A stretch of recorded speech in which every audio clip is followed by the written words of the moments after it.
Good evening, folks. You're watching Good News. I'm Zahra Maulida. And I'm Davina Nindya Putrihanarto, your news anchor for the evening. Our top story revolves around the escalating conflict between Israel and Palestine, sparking a global movement of boycotting products from and supporters of Israel. Numerous companies are feeling the pressure of this boycott as consumers worldwide shift their preference, impacting the revenue of this targeted business. While the latest reports on Israel's losses are yet to be confirmed, an Al Jazeera report from 2018 unveiled the potential for damages reaching up to approximately 180 trillion rupiah per year for Israel. One of our reporters, Adrian Rahmat, is already at one of the targeted fast food chain. Adrian? Thank you, Davina, from studio, and thank you for joining us today, Erika. To begin, could you share why you chose not to support a product that have a connection for Israel? Sure, for me, it's about to express my concern regarding certain about Israel government made, and I believe as customer choice as a way voice to disagreement. That's a principal stance. Considering the political controversies, how do you handle or respond to those issues when you come across products associated with Israel? It's challenging because I have to make an effort to stay updated, and I believe that if I find that products is brought to Israel, I choose to find another products.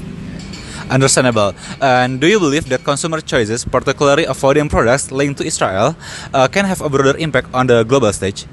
Absolutely. Avoiding product associated with Israel is a way for individuals to express their concern about certain policies or action. And speaking of expression, do you see your choice to avoid pro-Israel products having any social or political implications? Yes, it can seems like a political statement, but I believe it's important for individuals to align their action by their values. And in this case, not supporting pro-Israel product is a way for me to stand by my belief. Your insights are valuable, and we appreciate you sharing your perspective on choosing not to support products associated with Israel. Thank you for the time, Erika. Back to the studio, Davina. Thank you, Adrian, for the report. It looks like the boycott might actually work. I agree, though I think it might take some time. Our next headline covers the controversial performance by the artist Hindia held in Gelora Bung Karno Stadium, Jakarta. There were claims on how their performance in the song Matahari Tenggelam could be deemed as satanic. Audiences were told to put blindfolds, as the set showed Illuminati visuals on the Jumbotron, completed with a Baphomet statue. The artist was also seen mimicking satanic and Illuminati signs as he was singing songs with lyrics connotating apocalyptic motives.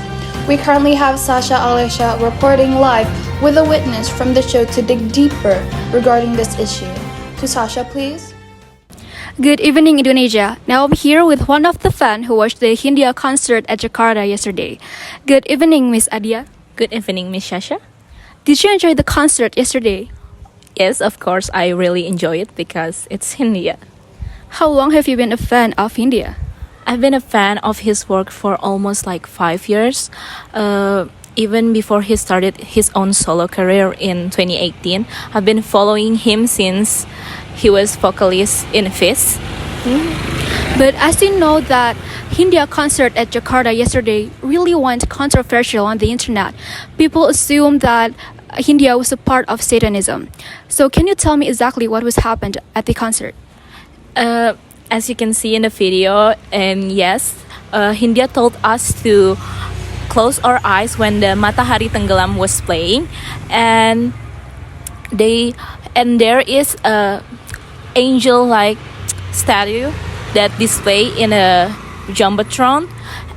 But I think it's nothing dramatic at all. Like, he just told us to close our eyes because he wanted us to really absorb every words in the lyric, like really feel the moment. And the angel statue is completely and purely artistic detail, like the controversial lyrics about that goes kudoakan kita semua masuk neraka. It's supposed not to be taken in a verbatim way. So I think people can assume things just from like a 30-second video clip. So from your perspective, Hindia was not part of Satanism. Yes, of course. I mean, the song Matahari Tenggelam is about the voices of unheard people that are oppressed, and it's about justice. And India is blindfolded because he's supposed to represent the goddess of justice that also blindfolded. Like, if that is a satanic, then why the goddess of justice is not also a satanic?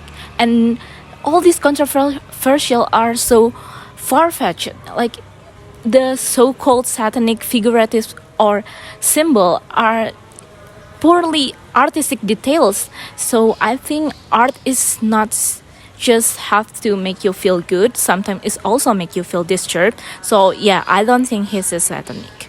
Okay, thank you very much for your time, Ms. Adia. I'm Sasha reporting on site. Back to the studio. Thank you, Sasha.